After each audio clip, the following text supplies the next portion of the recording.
ಜೊತೆಗೆ ಇನ್ಸ್ಟೆಂಟಾಗಿ ಕೂಡ ಮಾಡ್ಕೋಬೋದು. ತುಂಬಾ ಒಳ್ಳೆ ಟೇಸ್ಟ್ ಇರುತ್ತೆ. ನಾನ್ ವೆಜ್ ಇಲ್ಲ ಅಂದಾಗ ಅಥವಾ ವೆಜ್ಜಿಗೆ ಆಗಿರ್ಬೋದು ಒಂದು ಟೊಮೆಟೊ ರಸಮ್ ಮಾಡಿಕೊಂಡು ಈ ಥರ ಆಲೂ ಫ್ರೈನ ಮಾಡಿಕೊಂಡ್ರೆ ತುಂಬಾ ಒಳ್ಳೆ ಟೇಸ್ಟ್ ಇರುತ್ತೆ. ಜೊತೆಗೆ ಇದು ಶಾಲೋ ಫ್ರೈ ಮಾಡ್ತಾ ಇರೋದ್ರಿಂದ ಆಯಿಲ್ ಕೂಡ ತುಂಬ ಕಡಿಮೆ ಇರುತ್ತೆ. ಹಾಗಾದರೆ ಬನ್ನಿ ಇವತ್ತಿನ 2 ಆಲೂಗಡ್ಡೆಯಿಂದ ಮಾಡುವಂಥ ಆಲೂ ಫ್ರೈನ ಸ್ಟಾರ್ಟ್ ಮಾಡೋಣ. ಇದನ್ನು ನೀವು ಸ್ನ್ಯಾಕ್ಸ್ ಆಗಿ ಕೂಡ ಯೂಸ್ ಮಾಡ್ಬೋದು, ಟೀ ಟೈಮ್ಗೆ ಅಥವಾ ಲಂಚ್ಗೆ ಸೈಡ್ಸ್ ಆಗಿ ಕೂಡ ಯೂಸ್ ಮಾಡ್ಬೋದು. ಹಾಗಾದರೆ ಬನ್ನಿ ಇವತ್ತಿನ ಆಲೂ ಫ್ರೈನ ಶುರು ಮಾಡೋಣ. ಅದಕ್ಕೂ ಮೊದಲು ನೀವು ಇದೇ ಫಸ್ಟ್ ಟೈಮ್ ನನ್ನ ಚಾನಲ್ನ ನೋಡ್ತಾ ಇದ್ದರೆ ಪ್ಲೀಸ್ ಸಬ್ಸ್ಕ್ರೈಬ್ ಆಗಿ, ಹಾಗೆ ಪಕ್ಕದಲ್ಲಿರುವಂಥ ಬೆಲ್ ಐಕನ್ನ ಕೂಡ ಒತ್ತಿ. ಅದರಲ್ಲಿ ಆಲ್ ಅನ್ನೋದನ್ನ ಒತ್ತೋದ್ರಿಂದ ನಾನು ಹಾಕೋ ಹೊಸ ರೆಸಿಪಿ ವಿಡಿಯೋಗಳು ನಿಮಗೆ ನೋಟಿಫಿಕೇಷನ್ ಮೂಲಕ ಬಂದು ಸೇರುತ್ತೆ. ಆಗ ನಾನು ಹಾಕುವ ಎಲ್ಲ ರೆಸಿಪಿ ವಿಡಿಯೋಗಳನ್ನು ಹಾಕಿದ ಕೂಡಲೇ ನೀವು ನೋಡ್ಬೋದು.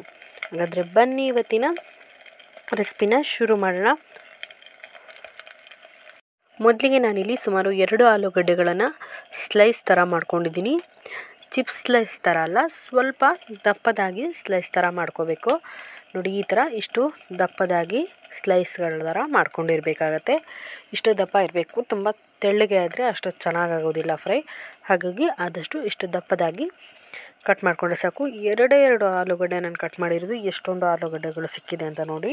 ಈ ಥರ ಕಟ್ ಮಾಡಿದ ಮೇಲೆ ಒಂದು 10 ನಿಮಿಷ ಸ್ವಲ್ಪ ಉಪ್ಪನ್ನು ಹಾಕಿಬಿಟ್ಟು ನೀರಿನಲ್ಲಿ ನೆನೆಸಿಡಿ. ಯಾಕೆಂದರೆ ಆ ಆಲೂಗಡ್ಡೆಯಲ್ಲಿ ಇರೋವಂಥ ಒಂಥರ ವೈಟ್ನೆಸ್ ಹೋಗಿರುತ್ತೆ. ಆಗ ನಾವು ಹಾಕುವಂಥ ಮಸಾಲೆ ಚೆನ್ನಾಗಿ ಅಬ್ಸರ್ವ್ ಮಾಡುತ್ತೆ. ಹಾಗಾದರೆ ಬನ್ನಿ, ಹಾಗೆ ಒಂದು ಮಿಕ್ಸಿ ಜಾರ್ನ ತೊಗೊಳ್ಳಿ. ಮಿಕ್ಸಿ ಜಾರ್ನ ತೊಗೊಂಡು ಅದಕ್ಕೆ ಸುಮಾರು 1 ಇಂಚ್ ಆಗೋಷ್ಟು ಶುಂಠಿ ಹಾಗೆ 1 ಬೆಳ್ಳುಳ್ಳಿನ ಹಾಕ್ಕೊಳ್ಳಿ. ಈ ಥರ ಬಿಡಿಸ್ಬಿಟ್ಟು ಹಾಗೆ ಒಂದು ಸ್ವಲ್ಪ ಅರಿಶಿಣದ ಪುಡಿನ ಹಾಕ್ಕೊಳ್ಳೋಣ. ಅರಿಶಿಣದ ಪುಡಿನ ಹಾಕಿದ ನಂತರ ಸ್ವಲ್ಪ ಜೀರಿಗೆ ಹಾಗೆ ಖಾರಕ್ಕನುಸಾರವಾಗಿ ಖಾರದ ಪುಡಿನ ಹಾಕ್ಕೊಳ್ಳಿ. ನಾನಿಲ್ಲಿ ಸುಮಾರು 1.5 ಸ್ಪೂನ್ ಆಗೋಷ್ಟು ಹಾಕ್ಕೊಂಡಿದ್ದೀನಿ. ಹಾಗೆ ಸ್ವಲ್ಪ ಕೊತ್ತಂಬರಿಯನ್ನು ಹಾಕೋತಾ ಇದ್ದೀನಿ, ಸುಮಾರು 1 ಸ್ಪೂನ್ ಆಗೋಷ್ಟು. ಹಾಗೆ ಸ್ವಲ್ಪ ಹುಣಸೆ ಹಣ್ಣು, ಒಂದು ಸಣ್ಣ ನಿಂಬೆಹಣ್ಣು ಗಾತ್ರದಷ್ಟು. ನೀವು ವಿನೆಗರ್ ಕೂಡ ಯೂಸ್ ಮಾಡ್ಬೋದು ಇದಕ್ಕೆ, ಹುಣಸೆಹಣ್ಣು ಬೇಡ ಅಂದರೆ, ಅಥವಾ ನಿಂಬೆ ರಸ ಕೂಡ ಯೂಸ್ ಮಾಡ್ಬೋದು. ಇದನ್ನು ನುಣ್ಣಗೆ ರುಬ್ಕೊಂಬರೋಣ.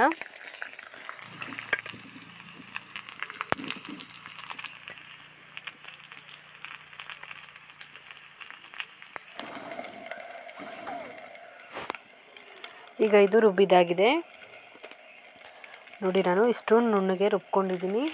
ಇಷ್ಟು ನುಣ್ಣಗೆ ರುಬ್ಕೊಂಡ್ರೆ ಸಾಕಾಗುತ್ತೆ. ಈಗ ಇದನ್ನು ಒಂದು ಪಾತ್ರೆಗೆ ನಾವು ತಕ್ಕೊಳ್ಳೋಣ. ಒಂದು ಬೇಸನ್ಗೆ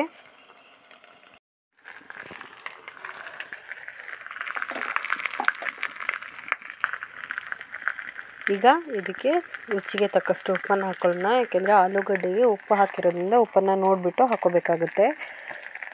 ಎಷ್ಟು ಬೇಕಾಗುತ್ತೆ ಅಂತ ನೋಡಿಕೊಂಡು ಉಪ್ಪನ್ನು ಹಾಕ್ಕೊಳ್ಳಿ.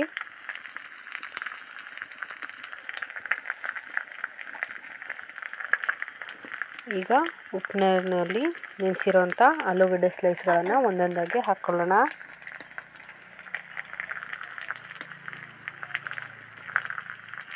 ಈ ಥರ ನೀರಿಂದ ತೆಗೆದುಬಿಟ್ಟು ಹಾಕ್ಕೊಳ್ಬೇಕು ಒಂದೊಂದಾಗಿ.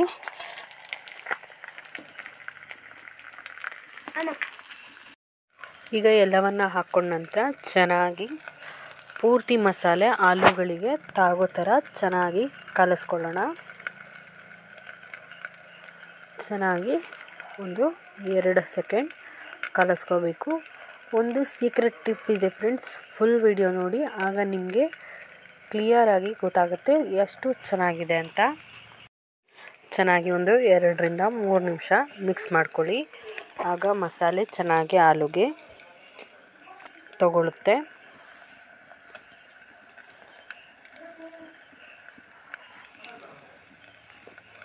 ಈ ಥರ ಒಂದೊಂದು ಆಲೂಗಡ್ಡೆ ಸ್ಲೈಸ್ಗೂ ಕೂಡ ಚೆನ್ನಾಗಿ ಮಸಾಲೆ ತಾಗೋ ಥರ ಚೆನ್ನಾಗಿ ಹಾಕಿಬಿಟ್ಟು ಕಲಿಸ್ಬೇಕಾಗತ್ತೆ.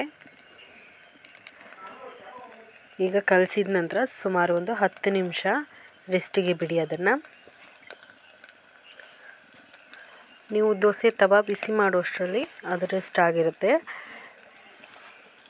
ತುಂಬಾ ಟೇಸ್ಟಿ ಸ್ಪೈಸಿಯಾಗಿ ಇರುತ್ತೆ ಫ್ರೆಂಡ್ಸ್. ಒಂದ್ಸಲ ಮನೇಲಿ ಪಕ್ಕಾ ಟ್ರೈ ಮಾಡಿ. ಇದೇ ಫಸ್ಟ್ ಟೈಮ್ ನನ್ನ ಚಾನಲ್ನ ನೋಡ್ತಿದ್ರೆ ಪ್ಲೀಸ್ ಸಬ್ಸ್ಕ್ರೈಬ್ ಮಾಡಿ. ಹಾಗೆ ಪಕ್ಕದಲ್ಲಿರುವಂಥ ಬೆಲ್ ಐಕನ್ನ ಕೂಡ ಒತ್ತಿ. ಅದರಲ್ಲಿ ಆಲ್ ಅನ್ನೋದು ಒತ್ತೋದ್ರಿಂದ ನಾನು ಹಾಕೋ ಹೊಸ ಹೊಸ ರೆಸಿಪಿ ವಿಡಿಯೋಗಳು ನಿಮಗೆ ನೋಟಿಫಿಕೇಷನ್ ಮೂಲಕ ಬಂದು ಸೇರುತ್ತೆ. ಇಲ್ಲಿ ನಾನು ಅಕ್ಕಿ ರವೆಯನ್ನು ತೊಗೊಂಡಿದ್ದೀನಿ. ನೀವು ಅಕ್ಕಿ ರವೆ ಬದಲಿಗೆ ಗೋಧಿ ರವೆ ಅಥವಾ ಮಾಮೂಲಿ ದೊಡ್ಡ ರವೆ ಕೂಡ ಯೂಸ್ ಮಾಡ್ಬೋದು. ಈಗ ಒಂದು ದೋಸೆ ಕಾಳನ್ನ ನಾನು ಒಲೆ ಮೇಲೆ ಬಿಸಿ ಮಾಡೋದಕ್ಕೆ ಇಟ್ಟಿದ್ದೀನಿ. ಹಾಗೆ ಎಣ್ಣೆ ಕೂಡ ಹಚ್ಕೊಂಡಿದ್ದೀನಿ. ಚೆನ್ನಾಗಿ ತವಾ ಬಿಸಿ ಆಗಲಿ. ನೋಡಿ 10 ನಿಮಿಷ ಆಗಿದೆ. ಎಷ್ಟು ಚೆನ್ನಾಗಿ ಆಲೂಗಡ್ಡೆ ನೀರನ್ನು ಬಿಟ್ಟಿದೆ ಅಂತ. ಈ ಥರ ನೀರು ಬಿಟ್ಟರೆ ಮಸಾಲೆ ಚೆನ್ನಾಗಿ ಅಬ್ಸರ್ವ್ ಮಾಡ್ಕೊಂಡಿದೆ ಅಂತ ಫ್ರೆಂಡ್ಸ್. ತುಂಬಾ ಚೆನ್ನಾಗಿ ಅಬ್ಸರ್ವ್ ಮಾಡ್ಕೊಂಡಿದೆ ಮಸಾಲೆನ. ಈ ಥರ ಮಸಾಲೆ ನೀರಿನಲ್ಲಿ ಮತ್ತೊಂದು ಸಲ ಡಿಪ್ ಮಾಡಿ, ರವೆಯಲ್ಲಿ ಇನ್ನೊಂದು ಸಲ ಡಿಪ್ ಮಾಡಿ, ಈ ಥರ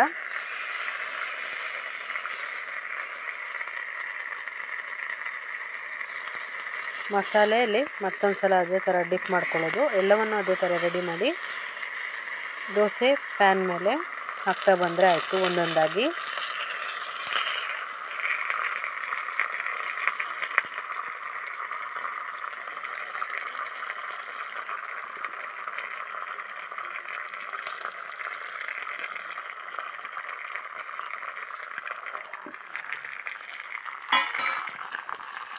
ಇದೇ ಥರ ಎಲ್ಲವನ್ನು ಹಾಕ್ಕೊಳ್ಳೋಣ.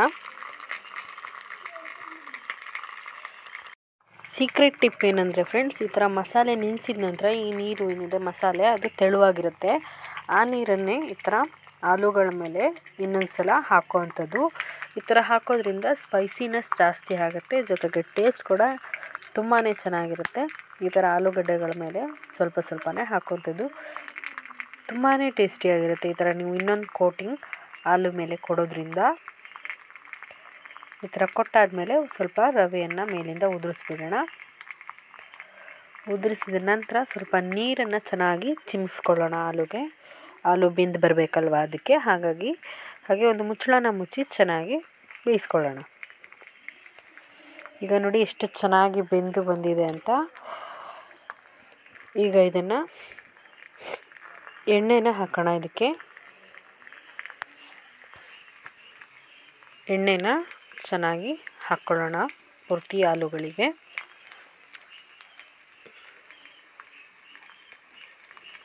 ಈ ಥರ ಎಣ್ಣೆಯನ್ನು ಪೂರ್ತಿಯಾಗಿ ಹಾಕಿಬಿಟ್ಟು ಒಂದೊಂದಾಗಿ ಆಲೂಗಳನ್ನು ತಿರುಗಿಸ್ಬಿಟ್ಟು ಹಾಕ್ಕೊಳ್ಳೋಣ. ಆಲೂ ಫ್ರೈಗಳನ್ನು ನೋಡಿ, ಚಿಕ್ಕ ಉರಿಲಿ ನೀವು ಮಾಡ್ಕೊಳ್ಳೋದ್ರಿಂದ ಆಲೂ ಕೂಡ ಚೆನ್ನಾಗಿ ಬೆಂದು ಬರುತ್ತೆ, ಜೊತೆಗೆ ಕ್ರಿಸ್ಪಿನೆಸ್ ಕೂಡ ತುಂಬಾ ಚೆನ್ನಾಗಿರುತ್ತೆ.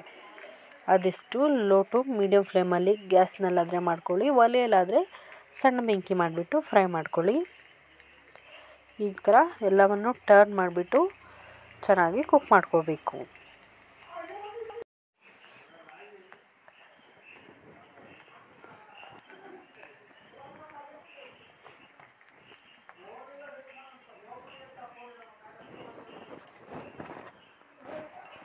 ಎಲ್ಲವನ್ನು ಟರ್ನ್ ಆದ ನಂತರ ಇನ್ನೊಂದು ಸಲ ನೀರನ್ನು ಚಿಮುಕ್ಸ್ಬಿಟ್ಟು